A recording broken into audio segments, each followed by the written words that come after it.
विद्यार्थीहरूको शैक्षिक गुणस्तर वृद्धि गर्ने तथा उनीहरूको अतिरिक्त क्रियाकलापप्रतिको त्याग र दक्षतालाई निखार्नका निम्ति अर्लाम नेपालले विभिन्न क्रियाकलापहरू सञ्चालन गर्दै आइरहेको सन्दर्भमा यही कार्तिक 21 गते शुक्रबारका दिन 8औं संस्करणको अन्तर्विद्यालय फुटसल प्रतियोगिता सञ्चालन गरेको थियो। ललितपुरको ढोलाहेटी स्थित विनायक स्पोर्ट्स कम्प्लेक्समा सम्पन्न भएको उक्त फुटसल प्रतियोगितामा ललितपुर जिल्लाभरिका 19 वटा विद्यालयहरूको सहभागिता रहेको थियो, जसमा खेलहरू नकआउट पद्धतिमा खेलिएको थियो।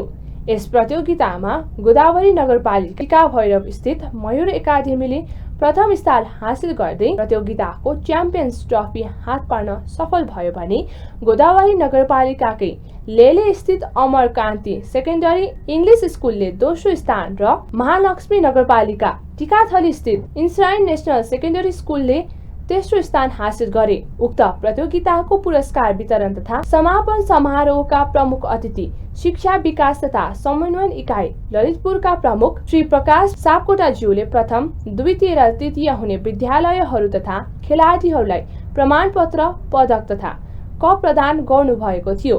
उक्त कार्यक्रममा प्रमुख अतिथिज्यूले अर्लाम नेपालले खेलको माध्यमबाट विद्यार्थीहरूलाई अनुशासित बनाउँदै असल नागरिकको निर्माणमा महत्त्वपूर्ण भूमिका निर्वाह गर्दै आइरहेकोमा अर्लाम नेपाललाई धन्यवाद दिँदै आगामी दिनहरूमा पनि यस्तै अन्य विद्यार्थी लक्षित कार्यक्रमहरू सञ्चालन गर्ने कुरामा विश्वस्त रहेको बताउनुभयो। त्यस्तै अर्लाम नेपालका प्रमुख सल्लाहकार कन्हैया सिंह कुँवरज्यूले संस्थाको उद्देश्य र कार्यक्रममाथि प्रकाश पार्दै अर्लाम नेपालले विद्यार्थी लक्षित गतिविधिहरू निरन्तर जारी राख्ने जानकारी दिनुभयो। संस्थाका अध्यक्ष श्री रचना बस्नेतज्यूले कार्यक्रमलाई भव्य रूपमा सफल बनाउन आफ्नो तर्फबाट सहयोग पुर्याउनु भएको सम्पूर्ण पक्षहरूलाई धन्यवाद ज्ञापन गर्दै आगामी कार्यक्रमको जानकारी गराउनु भएको थियो।